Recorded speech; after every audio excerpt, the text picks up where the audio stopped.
Hello kids, welcome to another English lesson. In this lesson you will learn about the be going to construction. Бүгінгі сабағымызда be going to құрылымы жайлы үйренетін боламыз. Ол құрылымды сөйлемдерде болашаққа қатысты ниет немесе іс-әрекеттерге қатысты болжам және жоспарларымыз жайлы айтқанда қолданамыз. We use going to when we want to talk about future actions and future plans. Be going to құрылымның сөйлемдегі формуласы present continuous формуласымен сәйкес келеді.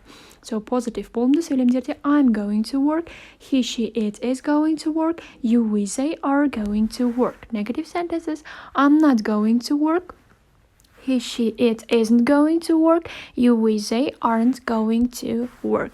Және question forms сұралды сөйлемдерде am I going to work, is he, she, it going to work, are you, we, they going to work. Көріп отырғанымыздай to be етістігі және есімдіктердің орны алмасады. Сұралды сөйлемдерде short answers қысқаша жауаптар yes I am немесе no I'm not.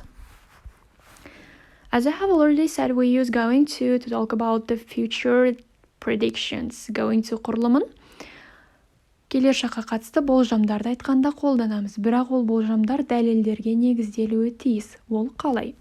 Be going to plus verb is used for predictions about the future but based on present evidence. Мысалы, аспанда мен бұлттарды көріп тұрмын және осы жағдайға қатысты келер шаққа деген мен болжамды айта аламын. So, жаңбыр жауайын деп жатқан сияқты, немесе жаңбыр жауайын деп жатыр. Look at those black clouds, it's going to rain. Немесе she's pregnant, she's going to have a baby.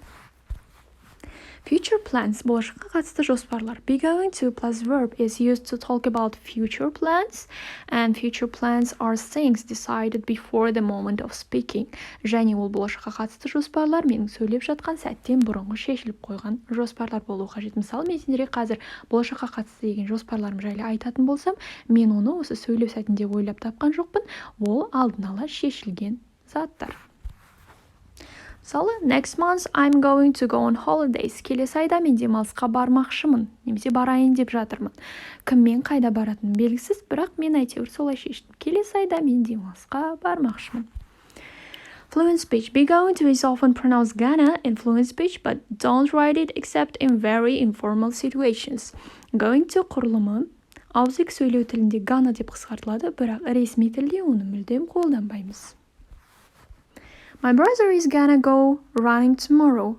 Ертең жүгіруге бармақшы, немесе жүгірейін деп жатыр. Be going to және present continuous болашаққа қатысты жоспарлармен бөліскенде екеуінің айырмашылығы неде? Оны түсіну үшін кешегі сабақта еске түсіреміз, яғни present continuous for future. Нақ осы шақ келер шаққа қатысты жоспарлар жайлы айтқанда. Еске түсіреміз. Енді айырмашылығы be going to айтып өткеніміздей future plans келешекке қатысты жоспарлар жайлы айтқанда қолданамыз. Present continuous for future plans. Яғни келешекке қатысты жоспарлар жайлы айтқанда қолданамыз екеуінде. Бірақ екеуінің айырмашылығы неде? Айырмашылығы мағынасында. Be going to сөйлемде қолданылатын болса, келешекке қатысты жоспарлар жайлы айтқанда, онда ол жоспарлар нақты емес, жай ғана айтыла салған жоспарлар. Алдыңғы мысалды еске түсіреміз. Next month I'm going to go on holidays.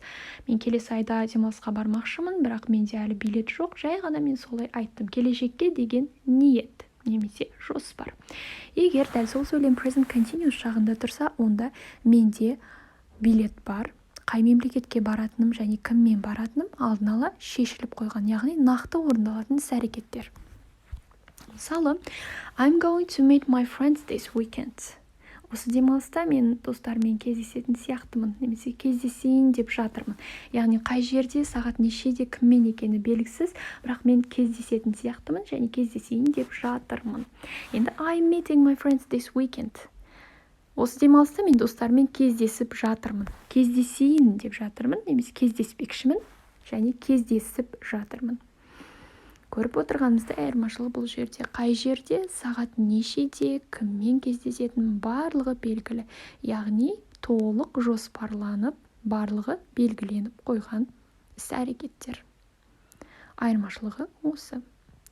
That's it for today. Thank you for your attention and good luck to your children. If you have any questions, you are welcome.